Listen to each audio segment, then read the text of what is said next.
6월 3일 날이 지방선거일이잖아요. 강원도 고성군의 군수를 뽑는 데에 무소속이 당선이 되셨거든요. 그런데 그 무소속에 황종국 씨가 무소속의 윤승근 씨와의 경합을 통해서 한 표 차이로 당선이 된 거예요.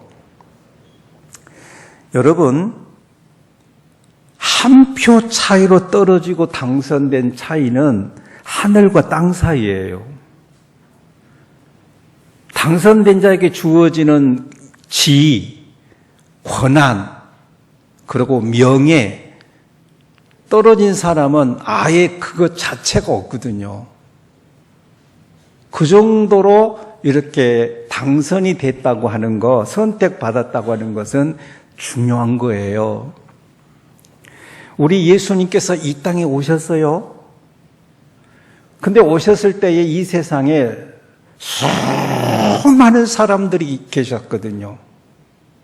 그 가운데서 바닷가에서 세관 앞에서 길거리에서 너 나를 따라와, 너 나 따라와, 너 나 따라와 이래서 12명을 선택을 했어요.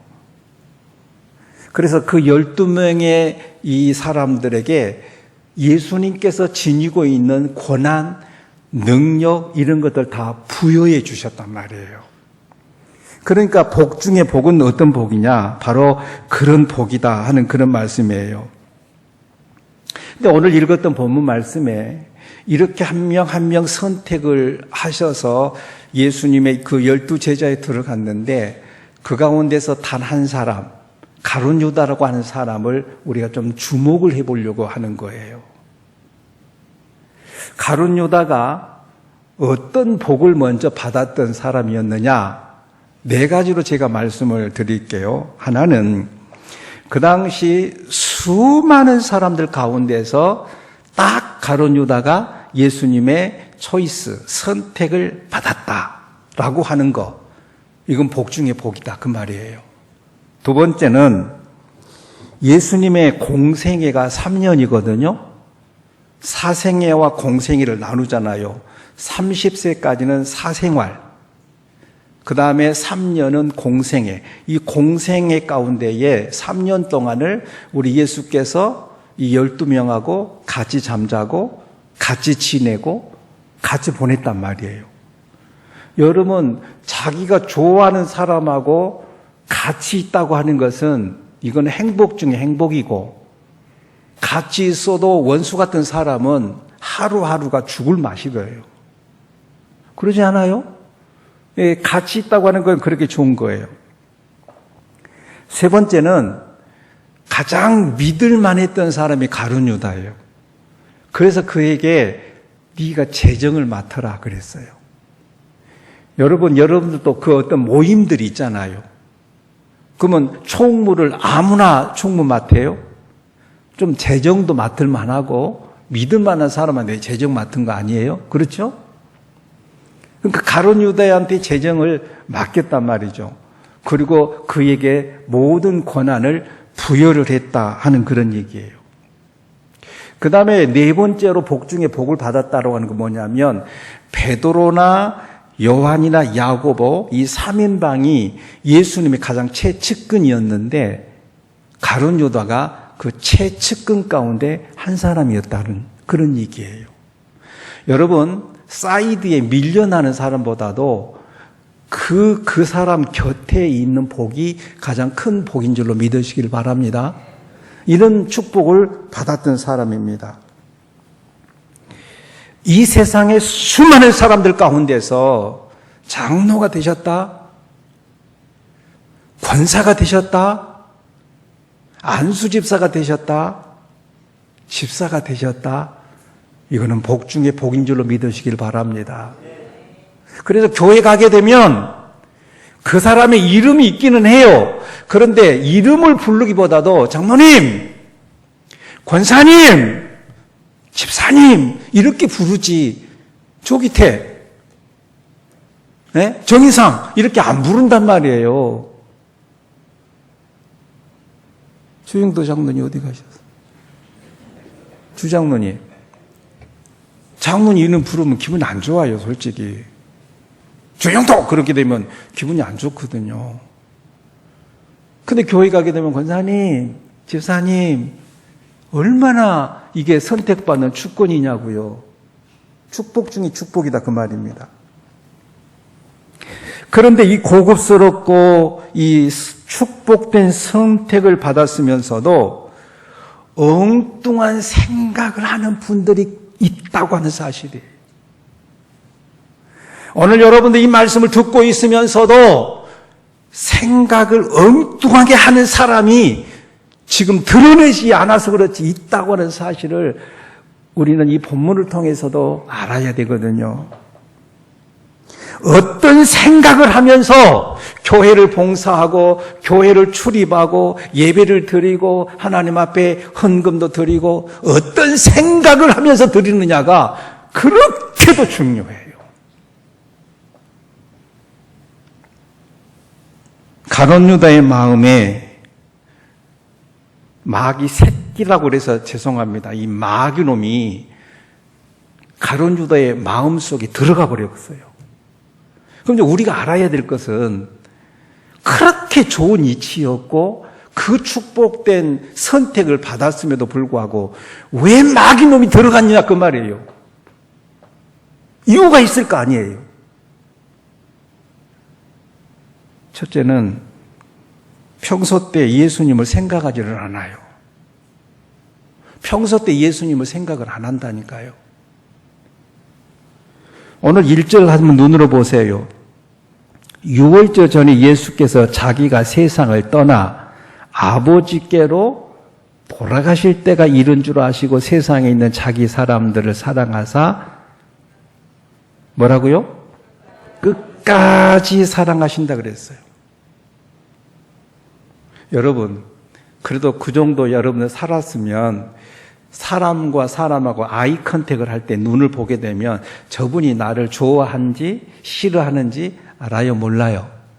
눈만 보면 알고 말투만 봐도 알 수가 있어요. 그러면 그 제자들 한 사람 한 사람을 쳐다봐요. 왜? 자기는 이제 하나님의 나라로 예수님은 올라가셔야 될 때가 되니까 제자들을 사랑하는데 끝까지 사랑했거든요. 그러면 아무리 미련한 곰탱이라고 할지라도 그분에 대해서 자기도 사랑할 줄 아는 사랑의 마음을, 사랑의 눈을 주어야 될 것 아니냐고요. 근데 예수님은 생각을 평소부터 안 해요.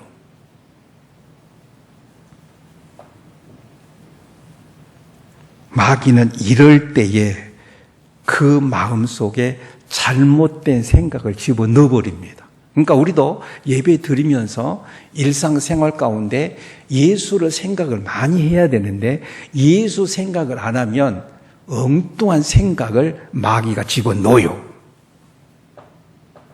그래서 그 틈을 주지 말자는 거예요.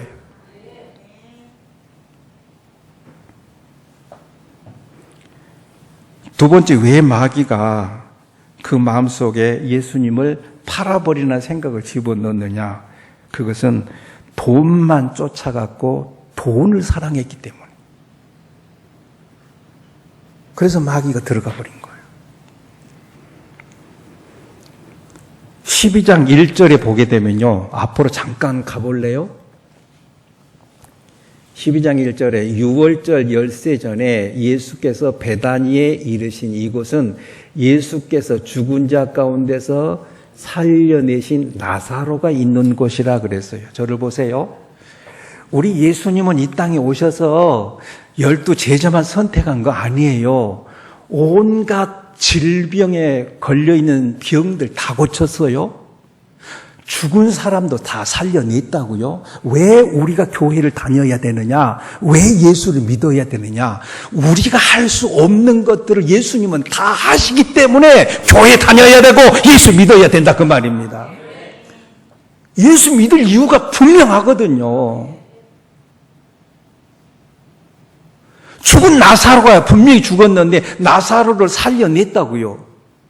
그러면 병원에 가서 암만 고쳐도 이유 달아요?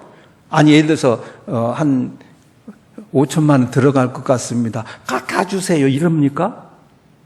이유 없이 다 준다고요. 암덩어리만 고쳐도. 근데 죽어버린 사람을 살려냈단 말이죠. 그러면 그 집안에서는 얼마나 행복했겠느냐고요. 그래서 이 집안에 잔치를 벌였다고요. 예수를 위한 잔치가 벌어졌어요.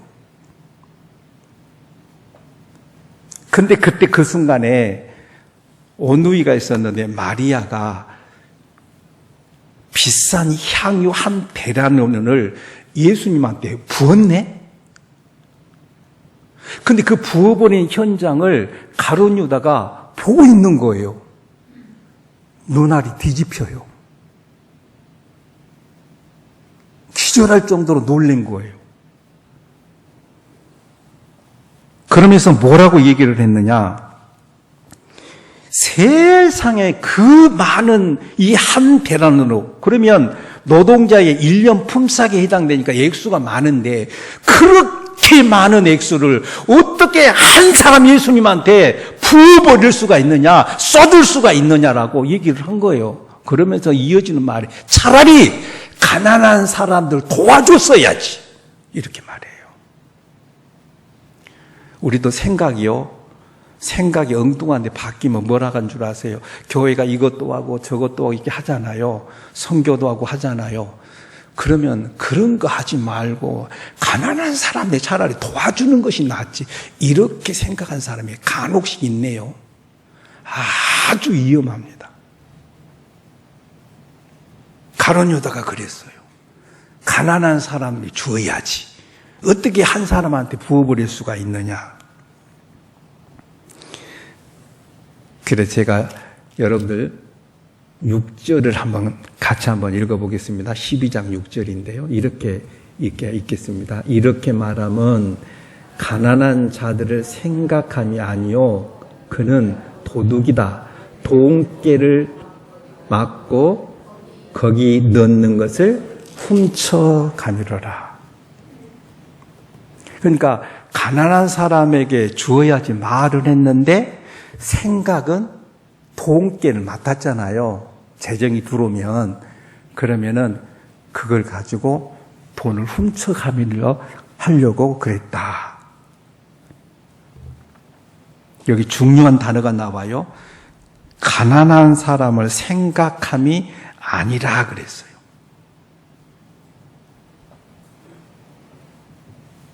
오늘 여러분이 설교를 들으면서 어떤 생각을 하면서 지금 설교를 듣고 계십니까?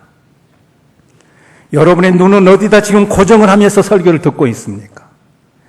여러분의 마음은 지금 어디다 쏟고 있으면서 말씀을 듣고 있습니까? 여러분, 설교 시간도요, 고개 숙이는 순간 악한 영 잡기 시작해요. 그래서 설교 시간에 고개를 내리지 말라 하는 얘기예요. 일부 때도 내가 잠깐 얘기했는데 참 의미가 있더라고요. 박지원 국회의원 있잖아요, 진도에. 그분이 이런 말을 하더라고요. 여기 골프 친 사람, 우리 최승희에서 골프 좀 치죠? 골프 친 사람하고 정치인은 고개를 쳐들면 망한대요. 고개를 들면 안 된대요. 우리 예수 믿는 사람도요, 고개 쳐들면 안 돼요. 항상 겸손해야 돼요. 항상 예수만 생각을 해야 돼요.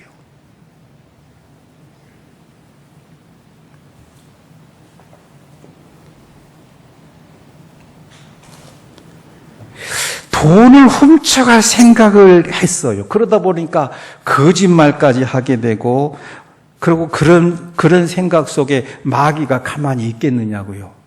그래서 마귀가 그 속에 들어가 버린 거예요. 마귀가 예수를 팔아버리라는 생각을 집어넣었던 겁니다. 여러분들은 가정에서 기도하셨겠죠.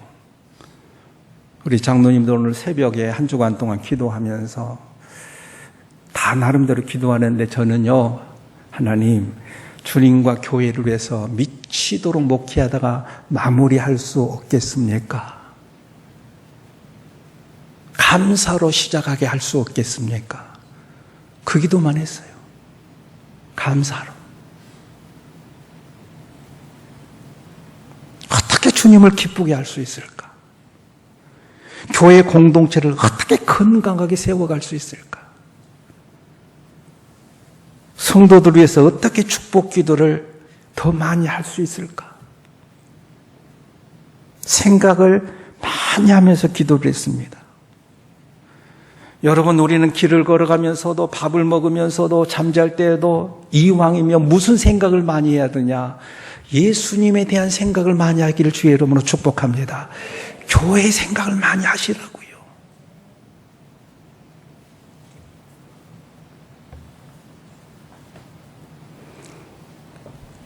그 다음에 마음의 생각이 그렇게 굳어지게 되면 어떻게 될까? 마음의 생각이 이제 이미 그렇게 굳어졌어요. 마귀가 생각을 집어넣어버렸기 때문에 굳어졌어요. 어떻게 될까? 첫째는 사탄이 들어와서 조종을 합니다. 사탄이 들어와서 조종을 해요. 요즘에는 승용차도 다 이렇게 리모컨이 있죠. TV는요. 말을 해봐요. 이제 가만히 앉아서 이렇게 누르기만 하게 되면 자기가 보고 싶으면 조정이 되잖아요. 드론도 마찬가지거든요. 조정은 되잖아요. 마귀가 내 속에 들어오게 되면 마귀가 조종하기 시작해요. 마귀가 원하는 대로. 그래서 가룟 유다는 그 순간부터 자기 소유권, 자기 정체성을 잃어버린 거예요. 그러니까 우리가 생각할 때에 저 사람이 도대체 저렇게 말할 수가 없는데 왜 저렇게 얘기할까? 10중 8구 마귀가 조종하기 때문에 그렇게 말하는 경우가 많거든요. 그래서 빌미를 주지를 말아야 돼요. 사탄이 이 가룟 유다를 완전히 소유해 버렸어요. 자기 마음대로 못 튀는 거예요. 오늘 이 말씀을 경청하신 성도 여러분, 생각을 잘 못하게 되면 사탄이 나를 지배한다는 생각 놓지 않기를 주님의 이름으로 축복합니다. 두 번째는 하나님 말씀이 안 들어와요. 그러니까 설교를 쉽게 했느냐 은혜롭게 했느냐 이걸 떠나서 목사님 나 요즘 말씀이 안 들어와요. 그거는 한번 그 마음을 점검해 봐야 돼요. 말씀이 안 들어와요. 자, 27절, 13장 27절 같이 한번 봅니다. 뭐라고 그랬냐면 조각을 받은 후 곧 사탄이 그 속에 들어간지라. 이에 예수께서 유다에게 이르시되 네가 하는 일을 속히 하라 그랬어요. 이미 사탄이 그 속에 들어갔고 그 다음에 예수께서 유다한테 하는 말이 네가 하는 일을 속히 해라 이렇게 말씀을 했단 말이에요. 그런데 예수님의 말씀을 알아듣지를 못해요. 이해를 못합니다. 왜 그런 줄 아세요? 사단은 이미 점령을 해버렸기 때문에 말씀이 안 들어와요. 그러니까 여러분들이 하나님 말씀을 들을 때에 왜 마음의 문을 열어야 되냐, 왜 고개를 들어야 되느냐, 왜 아이 컨택을 해야 되느냐, 그때 말씀이 들어오거든요. 그래서 말씀을 놓치지 않아야 된다는 얘기예요. 사탄이 가룟 유다의 마음을 지배해 버렸기 때문에 말씀이 들어오지도 않아요. 들어도 은혜도 안 되고 들어도 깨닫지를 못하는 거예요. 깨닫지를 못하는 거예요. 은혜 가운데 은사 가운데 가장 큰 은사가 깨닫는 은사거든요. 목사님 오늘도 말씀을 통해서요. 너무 내가 많이 깨달았어요. 이거는 성령의 음성인데 목사님 뭔 말인지를 모르겠어요. 이거 문제가 있어요. 언제나 사랑받는 성도 여러분, 그리스도인으로서 가장 괴로운 일이 뭔 줄 아세요? 하나님의 말씀이 잘 안 들려질 때, 은혜가 안 될 때,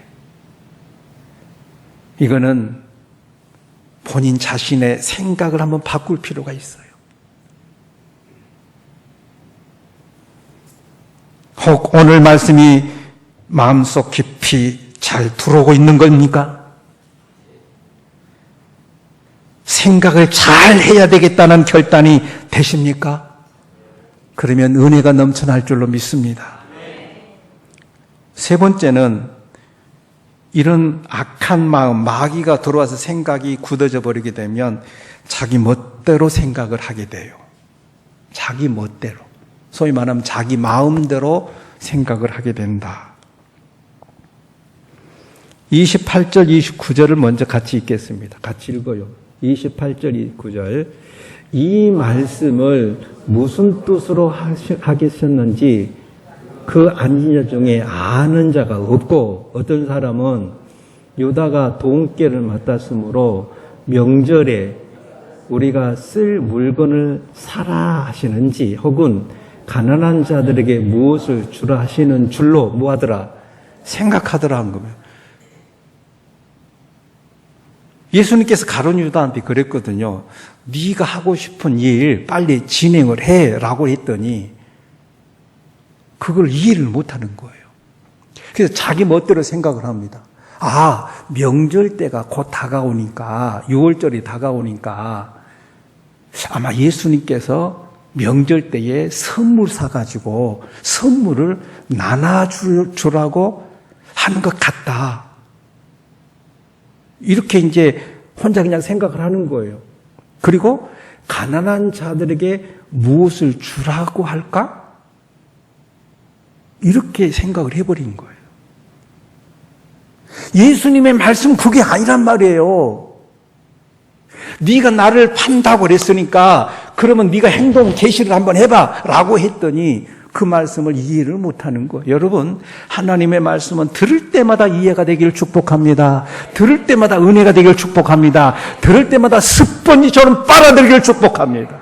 말씀을 놓치면 은혜가 놓치는 거예요.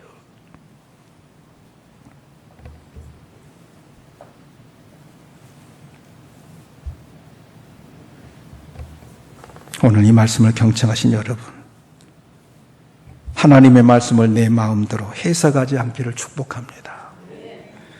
하나님의 말씀을 들을 때마다 깨닫고 결단하기를 축복합니다. 그래서 은혜 충만한 얼굴, 성령 충만한 얼굴, 성령 충만한 미소, 겸손을 지니는 언어 생활을 할 수 있기를 주님의 이름으로 축복합니다. 은혜 받는데도 말도 나와요. 그러니까 말도 곱게 하도록 해야 돼요. 옆에 사람한테 오늘따라 왜 그렇게 이뻐 보여? 인사 나누 옆에 사람한테. 현호 씨, 얼마를 해요? 네. 뒤 사람한테도 오늘따라 왜 그렇게 예뻐 보여?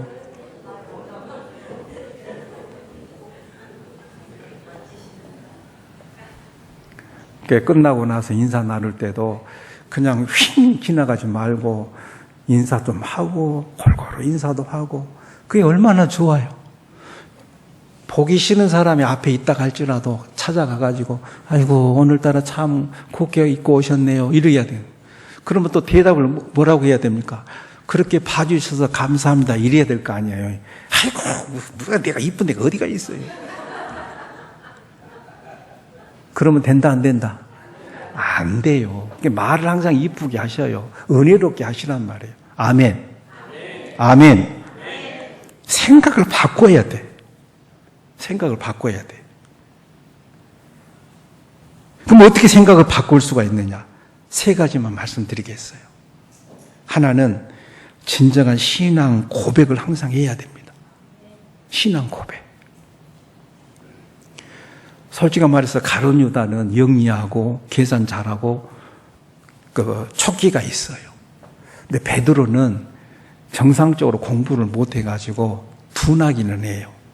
그런데도 예수님께서 물어봤거든요. 야, 이 동네 사람들이 나를 누구라고 하더냐? 그랬더니 뭐 세례 요한이라고 합니다. 예레미야 선지자의 한 사람이라고 합니다. 이렇게 얘기를 해요. 그러니까 너는 나를 누구라고 해? 그랬더니 베드로가 뭐라고 한 줄 아세요? 주는 그리스도시요 살아계신 하나님의 아들입니다. 이렇게 얘기해요. 주는 그리스도시고 살아계신 하나님의 아들이다. 그러니까 주님께서 그 고백 위에, 신앙 고백 위에 내 교회를 세운다. 그렇게 말했고, 그 다음에 음부의 권세, 사탄이 절대로 이기지 못한다. 신앙 고백이 그렇게 중요한 거예요. 근데 가룟 유다는 예수님하고 3년 동안 지냈잖아요. 신앙 고백을 안 해요. 오늘날 말하면 죽었다 깨어나도 아멘은 안 하는 거예요. 아멘은 믿어질 때 아멘 하는 거거든요. 막 유발해서가 아니에요. 말씀을 듣는데 막 그것이 이해가 되고 깨달아지면서 맞아. 생각을 바꿔야지. 그러면서 아멘 하면 되거든요. 근데 가룟 유다는 그 고백이 없단 말이에요. 여러분 지금까지 믿음 생활하면서 내가 신앙 고백을 하고 있는 거 생각해 봐야 돼요. 신앙 고백이 그렇게 중요해요. 두 번째, 자기 문제를 주님 앞에 내어놓아야 됩니다. 유다는 단 한 번도 예수님한테 자기 문제 내어놓지를 않아요. 기독교하고 천주교 다른 점이 다른 거 아니에요. 고해성사가 있는데 우리 기독교는 하나님 앞에 예수님을 통해서 직통으로 이렇게 고백을 하지 사람을 통해서 하지를 않아요.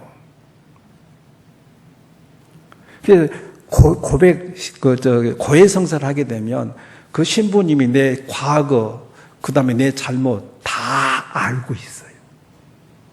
그래서 거기는 발령을 내버려요. 그리고 내 비밀, 내 잘못, 지난 과거를 다 알고 있는 사람 앞에 고개 들 수 있을 것 같아요? 절대로 고개 못 들어요.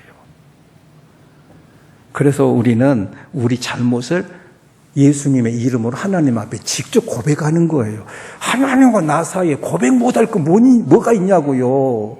잘못한 것이면 솔직하게 다 하나님 앞에 고백을 해요. 용서해 주시라고. 그럼 하나님은 용서해 주시는 하나님이에요. 그럴 때 성령께서 역사하신단 말이에요. 어떻게 자기 문제를 주님 앞에 한 번도 내놓지를 않아요? 끝끝내 자기를 숨기고 살아가는 사람, 가면을 쓰고 살아가는 사람, 이것이 가룟 유다의 비극 가운데 하나였고 자살로 마감을 지어요. 차라리 목사님, 저를 위해서 좀 이렇게 기도해 주시면 안 돼요? 목사님, 제 남편 위해서 좀 기도해 주면 안 됩니까? 저 요즘 너무 힘들어요. 목사님, 기도할 때 내 기도를 좀 섞어주세요. 이러면 안 돼요?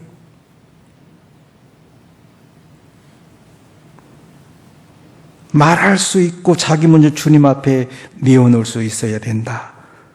그럴 때에 생각이 바뀌어요. 아, 그러시냐고. 그럼 우리 같이 기도하자. 그러면 생각이 막 바뀌기를 시작해. 그래서 우리 생각을 바꿔야 돼요. 로마서 8장 6절에 보니까 육신의 생각은 사망이고 영의 생각은 생명과 평안이니라 그랬어요. 세 번째, 어떻게 바꿀 수 있느냐? 규칙적으로 드리는 헌금 생활입니다. 그래야 바뀌어요. 돈에 대한 탐욕을 극복하는 유일한 길은 헌금 생활이에요. 헌금은 언제나 두 가지 의미를 지니면, 한 가지는 내 모든 소유의 주인이 하나님이라고 하는 사실을 확인하는 시간이 헌금 시간이에요. 내가 사업하는 거, 내가 직장에 다니는 거, 내가 조금이라도 벌 수 있는 거, 하나님이 건강 주셔서, 하나님이 보게 하셔서, 하나님이 걷게 하셔서, 하나님이 운동할 수 있도록 하셔서, 그래서 내가 회사 다니지, 직장에 다니지, 그러잖아요. 여러분들이 건강해서 잘 먹어서 여러분 직장 다녀요? 그건 아니잖아요. 그걸 확인하는 시간이 헌금이에요. 근데 가룟 유다는 그런 게 없어요. 돈에 눈이 뒤집어졌단 말이에요. 여러분 규칙적으로 헌금 생활 하셔야 돼요. 11도 따박따박 하시고 감사헌금 하시고, 뭐 헌금 때문에, 강조 때문에, 시험 들었다, 그런 말 하지 말라고요. 믿음 생활은 헌금과 비례를 해요. 하나님께서는 독생자 예수 그리스도를 나 한 사람 구원하려고 십자가에 처형시켜서 주셨는데 나는 그것만큼은 못하겠다고요? 그건 아니에요. 물질은 내 것이 아니라 하나님의 것입니다. 또 한 가지는 그것을 규칙적으로 확인하는 것이 그것이 바로 헌금 생활입니다. 그러면서 나는 계속해서 하나님이 나를 얼마나 축복하시는 하나님인가. 오늘 또 먹게 하셔서 감사하고 일어나게 하셔서 감사하고 교회 가게 하셔서 감사하고 찬양할 수 있어서 감사하고 반주하게 하셔서 감사하고 식당에서 봉사할 수도 감사하다. 감사로 시작, 감사로 마감하게 되면 그렇게 마음이 편안하고 그렇게 마음이 기쁘고 얼마나 감사한지 몰라요. 나의 생각을 항상 좋은 쪽으로 바꾸라 그 말입니다. 아멘입니까? 따라서 하세요. 우리 교회는 반드시 부흥된다. 더 크게 우리 교회는 반드시 되는 교회다. 우리 교회는 살아 움직이는 교회다. 우리 교회는 좋은 교회다. 우리 성도는 자랑할 만한 성도들이다. 믿으시면 아멘. 생각을 완전히 바꿔버리라고요. 바꿔요. 뭐든지 된다고 바꾸고 하나님은 다 하신다고 바꾸고 바꿔야 돼요. 그러면 성령께서 역사하기를 시작해서 병든 자는 고치고 물질이 막혀있는 자는 물질을 하나님께서 이렇게 터주고 새 나가지 않게끔 해주셔요. 오늘날 아무리 돈을 많이 모아도 이리 새고 저리 새는 사람들은 생각을 해봐야 돼요. 생각을 바꾸세요. 기도하는 시간 갖겠습니다. 눈을 감으십시오.